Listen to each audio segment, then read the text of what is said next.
I really believe that the pastor can't serve everybody. He's just not Superman. We're surely not Jesus. Some of us may think we're Jesus, but we're surely not Jesus. And there's no way that we can touch everybody.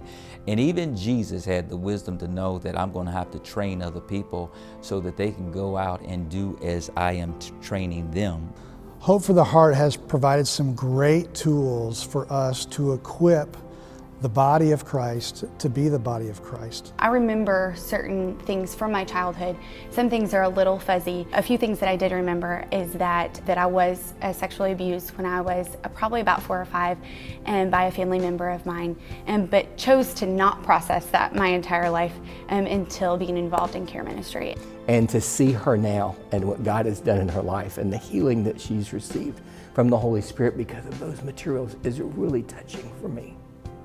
I'm a survivor of childhood sexual abuse myself. And to see a person receive healing like that, there's nothing like it. There's really nothing like seeing somebody have freedom from that pain in their past and then to see them blossom and grow. God's Spirit working through God's Word and God's people is all that's needed to change a life.